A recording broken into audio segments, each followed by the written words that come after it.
오늘 본문 말씀은 예수님께서 십자가에 못 박히신 장면입니다. 아시다시피 십자가 형벌은 인류 역사상 죄인이 받을 수 있는 형벌 중 가장 잔인하고 고통스러운 형벌인데요. 예수님께서 바로 그 형벌을 받으셨습니다. 십자가 형벌이 잔인하고 고통스러운 여러 가지 이유가 있는데요. 그 중 하나는 바로 십자가 형벌이 정말 수치스러운 형벌이기 때문입니다. 죄수를 십자가에 못 박을 때 옷을 벗겨서 십자가에 못 박거든요. 그래서 여러분이 예수님에 관한 영화나 예수님에 관한 그림을 보면 십자가에 못 박히신 예수님은 전부 팬티만 입고 계신 모습임을 보셨을 거예요. 이처럼 십자가 형벌은 죄수에게 최고의 수치심을 주기 위해서 옷을 벗겨서 십자가에 못 박되 지나다니는 사람들이 다 볼 수 있는 곳에 세워둡니다. 문제는 사람이 십자가에 못 박히면 빨리 죽지 않는다는 거예요. 죄수에 따라 편차가 있긴 한데 십자가에 못 박혀서 숨을 거두기까지 평균 2, 3일 정도 걸린다고 합니다. 그러니까 2, 3일 동안 팬티 차림으로 십자가에 못 박혀서 그 앞을 지나가는 사람들에게 온갖 조롱과 비난을 들으면서 수치를 당해야 되는 형벌이 바로 십자가 형벌이었습니다. 여러분은 지금까지 살아오면서 팬티 차림으로 군중들 앞에서 수치를 당해 보신 적이 있으십니까? 만일이에요. 여러분이 어떤 죄를 지어서 그 죄에 대한 형벌로 신도림역 광장에 팬티 차림으로 2, 3일 동안 매달려 있어야 된다고 하면 한번 잠깐 몇 초만이라도 여러분이 한번 생각해 보면 팬티 차림으로 신도림역 광장에 2, 3일간을 매달려 있어야 된다고 하면 어떤 기분이 들 것 같습니까? 과거 두레교회 김진홍 목사님이 설교 중에 이와 관련된 고백을 하신 적이 있었습니다. 이분이 과거에 청계천 판자촌에서 빈민을 대상으로 목회를 하면서 공동체 생활을 꿈꿨는데요. 청계천 개발 사업으로 인해서 판자촌이 전부 철거되면서 장소를 이제 어디로 옮기게 됐느냐? 경기도 화성군 남양만 간척지로 옮겨서 그곳에서 두레 공동체를 만들어서 집단 생활을 하기 시작했습니다. 그때 돼지와 소를 키우는 사업을 시작했는데요. 처음에는 잘 되는 듯 하더니 얼마 지나지 않아 돼지고기 파동 사태가 일어나서 돼지고기 값이 폭락하는 바람에 김진홍 목사님이 엄청난 빚더미에 앉게 됩니다. 그러자 어떤 일이 벌어졌느냐? 김진홍 목사님이 주일에 예배를 인도하고 있으면 빚 받으러 온 사람들이 예배당 맨 뒷자리에 팔짱 끼고 앉아서 예배를 방해하기 시작하는 거예요. 빚이나 갚아라, 말은 참 잘하구나 하면서 뒤에서 예배를 방해하기 시작한 것입니다. 그래도 김진홍 목사님이 돈을 갚지를 못하자 급기야 예배 후에 김 목사님을 교회 앞마당으로 끌어내어서 성도들과 사람들이 마을 사람들이 지켜보는 앞에서 김진홍 목사님 옷을 벗겨서 팬티 차림으로 수치를 당하게 한 것입니다. 앞으로 이 꼴 계속 당하기 싫으면 빨리 돈 갚으라는 것이죠. 김진홍 목사님이 훗날 이런 고백을 했습니다.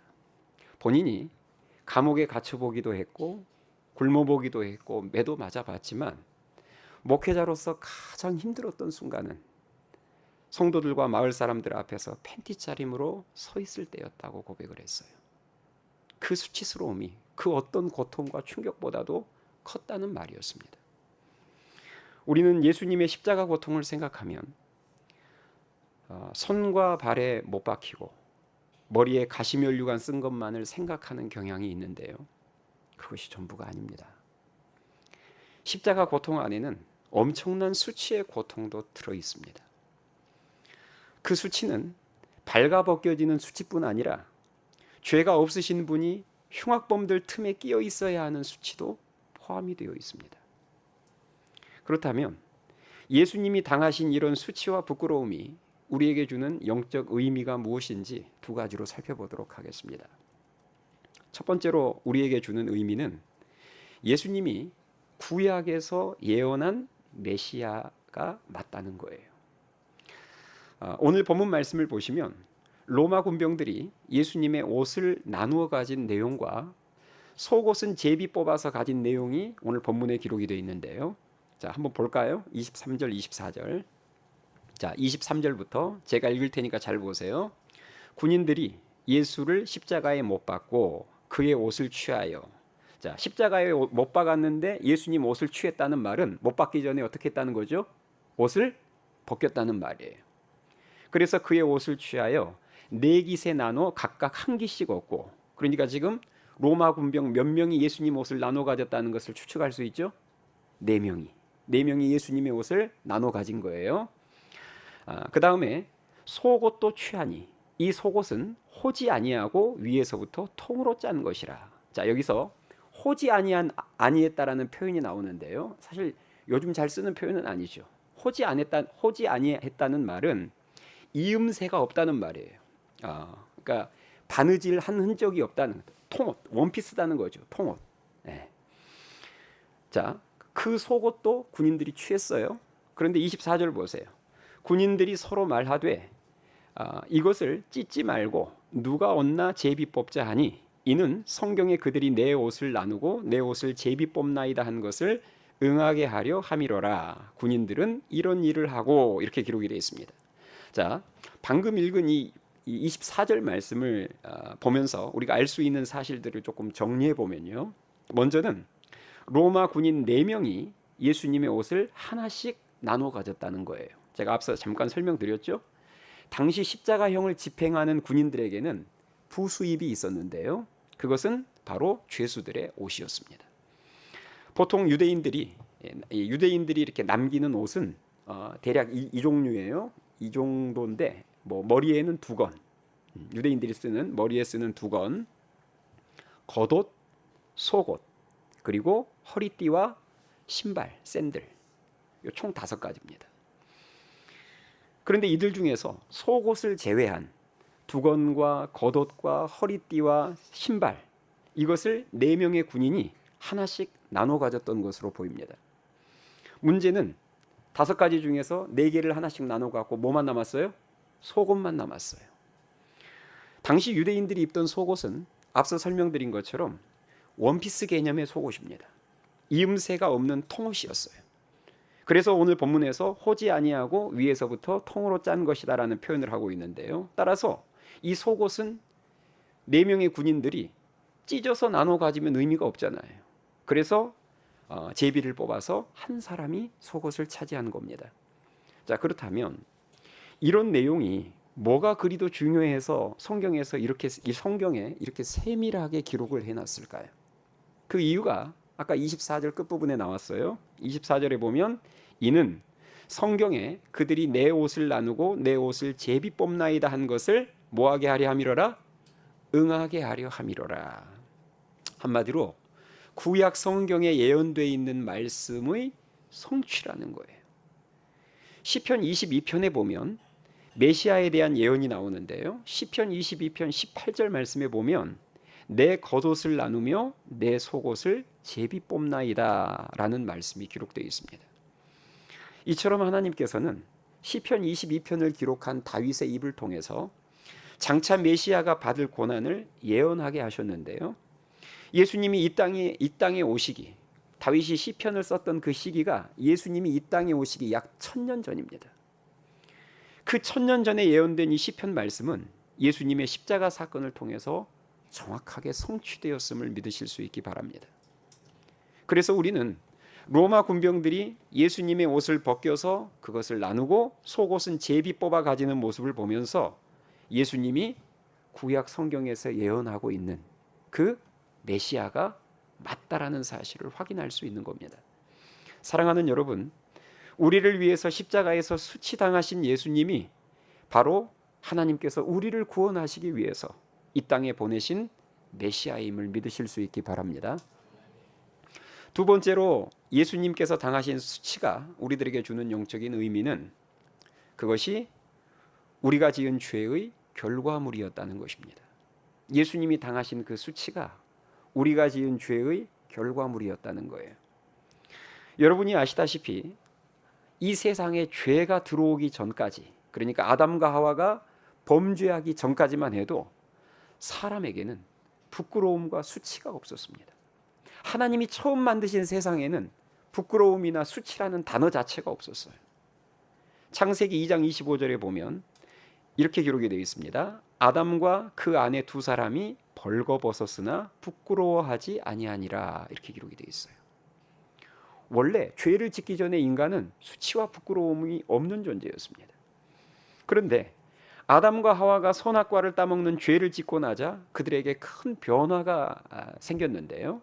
자, 아담과 하와가 선악과를 따먹고 나서 가장 먼저 생긴 변화가 뭘까요? 생각나세요? 여러 가지 변화가 있었는데 그 중에서 아담과 하와가 선악과를 따 먹자마자 가장 먼저 생겼던 변화, 그게 뭘까요?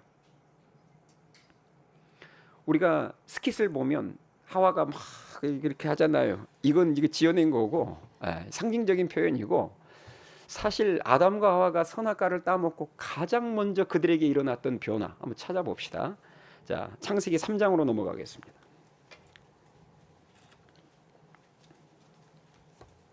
창세기 3장 창세기 3장 6절 7절을 보겠습니다. 창세기 3장 6절 7절 말씀. 자, 창세기 3장 6절 7절을 우리 한 목소리로 합독하도록 하시겠습니다. 함께 읽습니다. 여자가 그 나무를 본즉 먹음직도 하고 보암직도 하고 지혜롭게 할 만큼 탐스럽기도 한 나무인지라. 여자가 그 열매를 따먹고 자기와 함께 있는 남편에게도 주매 그도 먹은지라. 이에 그들의 눈이 밝아져 자기들이 벗은 줄을 알고 무화과 나무 잎을 엮어 치마로 삼았더라. 아멘. 자, 방금 여러분이 보신 것처럼 아담과 하와가 죄를 지은 후에 나타났던 첫 번째 증상 뭐였죠? 부끄러움과 수치였습니다. 그래서 그 부끄러움과 수치를 가리기 위해서 아담과 하와가 썼던 방법이 뭐였어요? 무화과 나뭇잎을 엮어서 그것으로 치마를 만들어서 가렸다고 기록이 되어 있습니다. 이후로도 아담은 자신이 벌거벗었음을 계속 언급하는데요.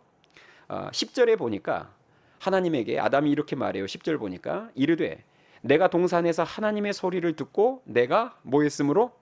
벗었으므로 두려워하여 숨었나이다, 이렇게 고백하고 있습니다. 무슨 말이냐면 분명히 앞에서 자기들이 무화과 나뭇잎으로 치마 만들어서 가렸음에도 불구하고 계속해서 지금 하나님 앞에서도 뭘 말해요? 자기는 벗고 있다는 거예요. 이 말은 결국 무화과 나뭇잎으로 가렸지만 수치의 문제를 해결하지 못하고 있다는 증거입니다. 이처럼 인간의 죄는 부끄러움과 수치라는 결과물을 가져왔어요. 그래서 여러분이 뉴스에 나오는 범죄자들을 보면 대부분 공통적인 특징이 뭐냐면 전부 뭐하고 나오죠? 카메라 나올 때 가리고 나옵니다. 모자로 가리고 마스크로 가리고 점퍼로 이렇게 뒤덮고 가리고. 왜냐하면 죄는 반드시 부끄러움과 수치를 동반하기 때문입니다. 그러니까 다 뭔가로 가리고 나오는 거예요. 예수님께서 왜 십자가에서 수치를 당하셔야 했는지 아시겠습니까? 우리를 대신해서 수치라는 죄값을 치르시기 위해서 당신이 대신 발가 벗겨져서 흉악범들 틈에 끼어 있는 그 수치를 당하시는 거예요. 우리를 대신해서 수치라는 죄값을 치러주시기 위해서 당신이 발가 벗겨진 것입니다. 인간의 죄로 인한 수치는 절대 무화과 나무 잎으로 가려지지 않습니다. 모자나 마스크로 가려지지 않아요. 인간의 의로워 보이는 행동으로도 가려지지 않습니다. 오직 죄가 없는 희생제물의 피로만 가려집니다. 그래서 창세기 3장을 보면 하나님께서는 죄를 지은 아담과 하와를 위해서 가죽옷을 지어서 입혔다고 21절에 기록이 되어 있는데요. 여기서 가죽옷은 동물의 희생이 따르는 결과물이고요. 이것은 장차 우리를 대신하여 속죄제물이 되신 예수님의 희생을 예표하는 것이기도 합니다. 여러분, 그렇습니다. 우리의 죄와 수치는 이 세상 그 어떤 것으로도 가릴 수 없습니다. 오직 의인의 피로만 가릴 수 있는데 그것을 위해서 예수님 이 땅에 내려오셨고 십자가에서 우리를 대신하여 수치와 죽임을 당하신 것입니다. 찬송가 중에서 빛나고 높은 보좌와라는 찬송가가 있습니다. 그 찬송가 3절에 보면 이런 가사가 나와요. 영죽을 나를 살리려 그 영광 떠나서 그 부끄러운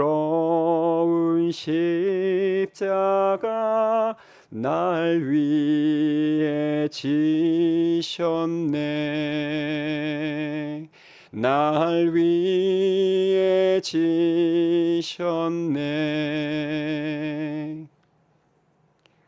영 죽을 나를 살리려 그 영광을 떠나서 십자가를 지셨는데 그 십자가가 무슨 십자가라고 하지요? 그 부끄러운 십자가, 수치의 십자가를 말하고 있습니다. 죄를 지은 우리 수치의 문제를 해결해 주시기 위해서 당신이 수치의 십자가를 지셨다는 거예요. 예수님이 우리를 위해서 지신 십자가는 수치의 십자가, 부끄러움의 십자가였습니다. 우리의 수치를 가려주시기 위해서, 당신의 의로 발가벗은 우리를 입혀주시기 위해서 당신이 십자가에서 발가벗겨지는 수치를 기꺼이 당하신 거예요. 이 놀라운 사실을 히브리서 기자는 이렇게 말하고 있습니다. 히브리서 12장 2절에 보니까 들어보세요. 믿음의 주요 또 온전케 하시는 이인 예수를 바라보자.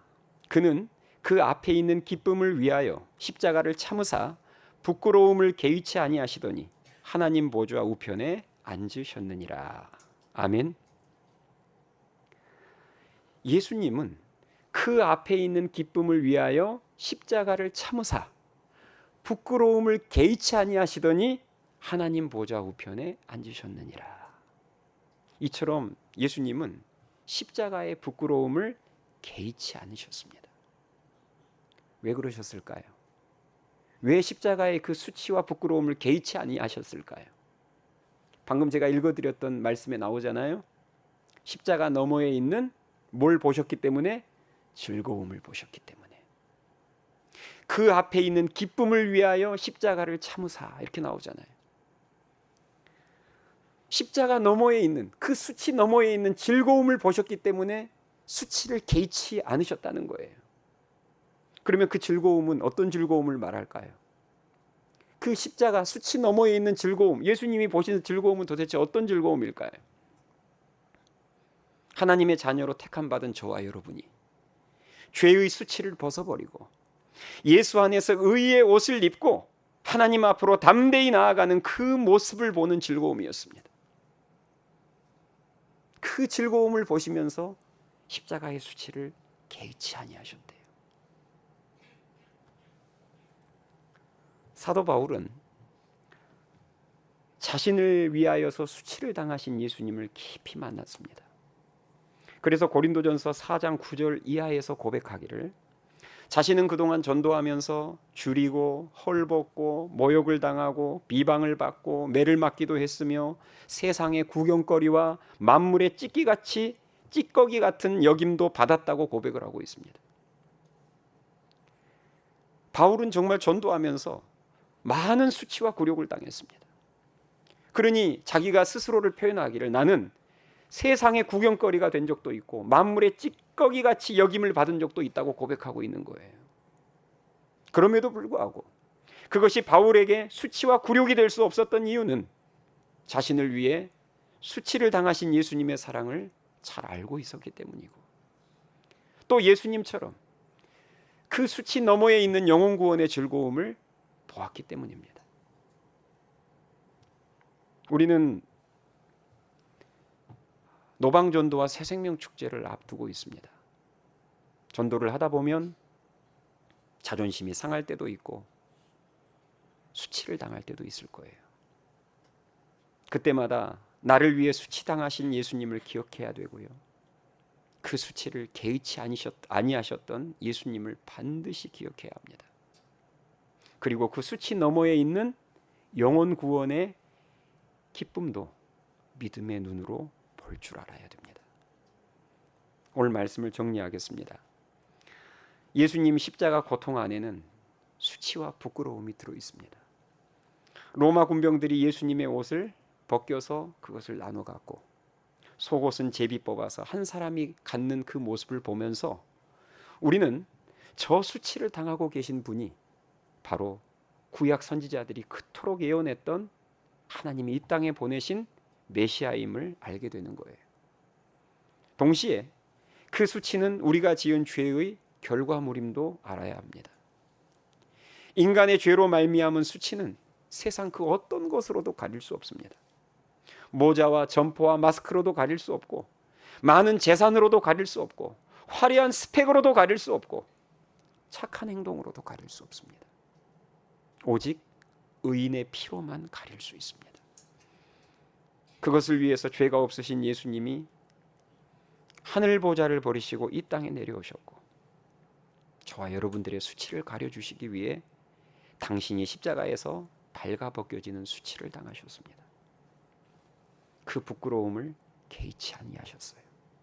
바라기는 바울처럼 날 위해 그 부끄러운 십자가를 지신 주님의 사랑을 우리가 보다 더 깨달아 알아서 이제는 우리가 그 부끄러움을 개의치 않고 생명의 주가 되신 예수님을 전하는데 귀하고 아름답게 쓰임받을 수 있기를 주님의 이름으로 축원합니다. 찬양하시겠습니다.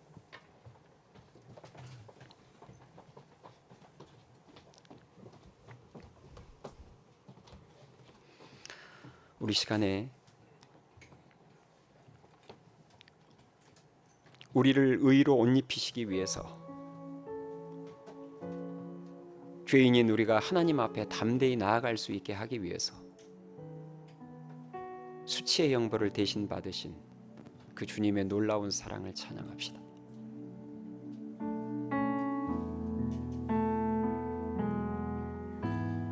크고 놀라운 사랑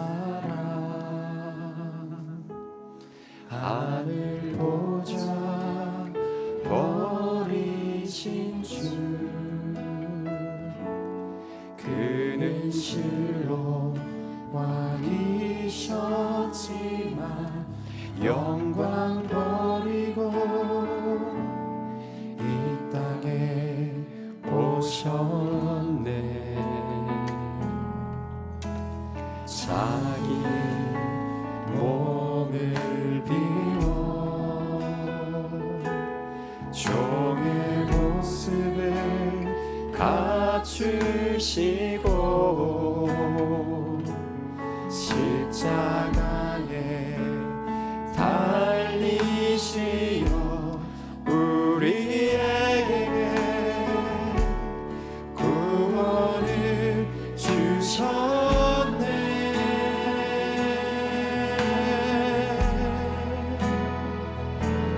증량할 수 없는 그 사랑 바다보다 더 깊고 하늘보다 더 넓은 그 사랑 어떤 말로도 표현할 수 없는 그 사랑 하나님 아버지 사랑 나를 살게 하는 은혜. 우리 처음부터 다시 고백합니다. 크고 놀라운 사랑, 크고 놀라운 사랑 하늘 보좌 버리신 주 그는 실로 왕이셨지만 영광 버리고 이 땅에 오셨네. 자기 몸을 비워 종의 모습을 갖추시고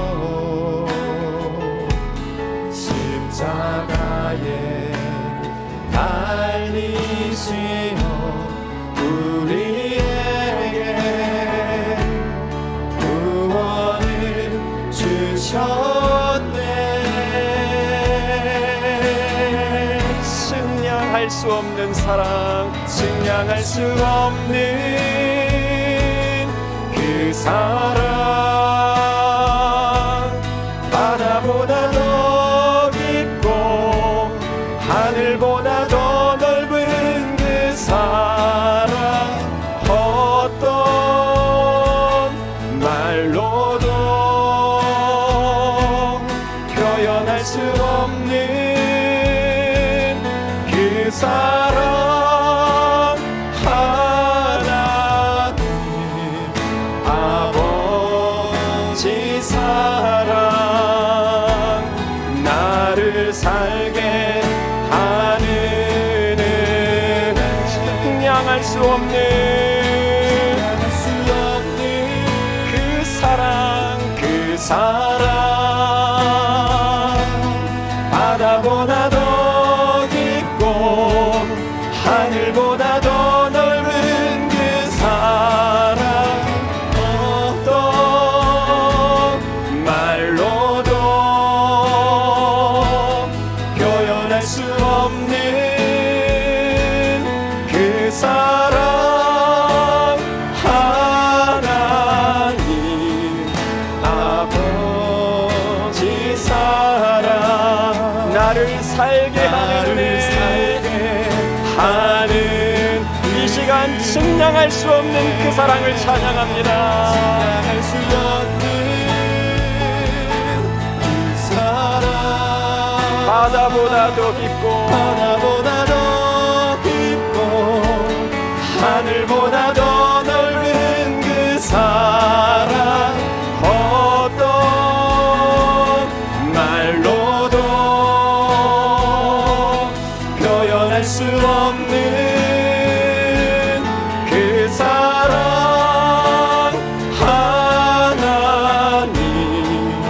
아버지 사랑, 나를 살게 하는 은혜, 살게 하는 은 측량할 수 없는 측량할 수 없는